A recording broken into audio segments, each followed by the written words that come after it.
Stephen Dubner, if I wanted to rob a bank, and I'm not saying I'm going to, when should I do it? The highest success rate is in the mornings. Interestingly, though, most bank robbers work in the afternoons, which leads you to believe either A, they're not very smart, which isn't necessarily something you think just because someone's a criminal doesn't necessarily mean they're smart. It does make you think, however, if they knew that the pickings are better in the mornings, they would be there in the mornings, but maybe they're the kind of people who don't have an easy time getting up early, and if they did, they might have a real job so they wouldn't have to rob a bank in the first place.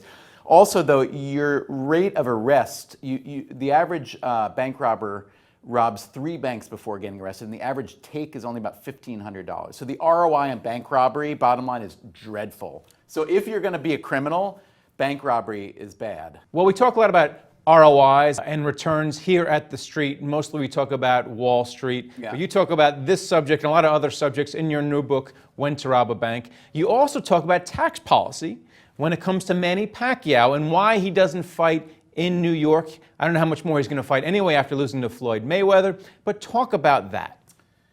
Someone like Manny Pacquiao, or a professional golfer who can choose which tournaments to compete in and which not, a professional tennis player to some degree, a professional business person, especially where you're setting up a company, obviously, tax policy drives a lot of decisions. So we all know about the Laffer curve, which is a little bit of a unicorn concept. Like, we don't really know where we hit the Laffer curve. You live in New York, I live in New York, you know, how much higher would tax rates have to be before we actually move to Iowa? Probably quite a bit higher, but we don't really know. But it is true that, you know, Phil Mickelson caught a lot of heat a few years ago from saying the way things are now, I have to really think about where I'm going to play and how much money I'm going to earn because the local bite is so much. So a boxer is not going to fight in New York because the local bite is too much. Well, another topic we take up here on Wall Street is big giants going at each other, not just talking about Pacquiao and Mayweather. I'm talking about Coke and Pepsi. And in your book, you talk about how much Pepsi would pay to get a hold of Coke's secret formula. It's one of those vaunted secret formulas like the ingredients of Kentucky Fried Chicken. Right. Coke's is up there. How much would they pay? So you would think a lot, right? The obvious answer would be a lot. But there was a case where Coke's secret formula was apparently stolen and was offered to Pepsi.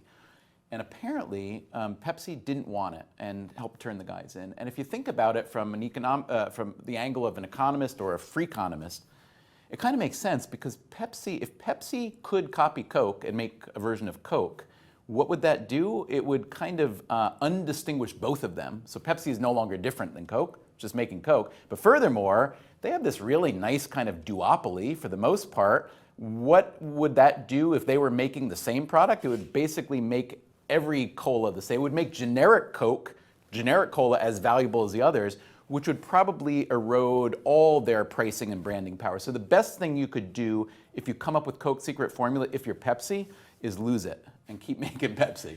The other big industry that's up and coming in America is the marijuana industry. Yeah. And it's been legalized in a number of states, and it looks like it may hit all 50 at some point. In your book, you talk about the legalization of prostitution. You speak to an escort, if you will. Do you think that's going to follow on and follow in Pot's footsteps? You know, if you look at history period, and you look at when certain transactions cross over from being repugnant to accepted, it's very hard to predict. And they go vice versa too. You know, slavery, for instance, used to be accepted. It became repugnant. In vitro fertilization, a lot of things having to do with the human body are repugnant until they're not. Prostitution, you know, marijuana, I think a lot of people are surprised we've gotten as far as we have as fast as we have. One argument in favor is that medically, marijuana seems to be on balance much less dangerous, or it causes a lot fewer health problems overall than alcohol. It's kind of hard to measure though, because alcohol is very freely available and better measured. Prostitution, I don't know. If it were to happen here, as it's happened in other countries, it probably wouldn't really be that big of a deal. You know, you can make arguments on either side. You can say the best way to have it be safest for the most number of people who are participating, buyers and sellers, would be for it to be a legal, regulated, taxed market. The counter argument is how many people would be drawn into it. But I don't think that's a very strong argument, because if you want to do it now, it's very easy to do.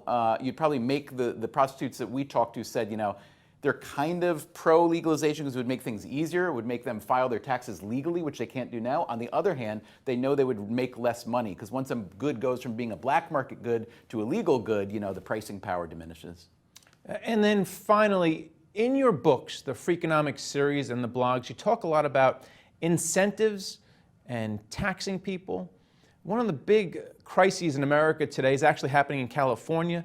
They don't have enough water, and they're talking about taxing people and other incentives for people to conserve water. How would you deal with that from a Freakonomics standpoint? Oh, water is one of the most ridiculously priced products in the world. I mean, think about it this way. We think about gas and oil prices a lot. You talk about that a lot on Wall Street.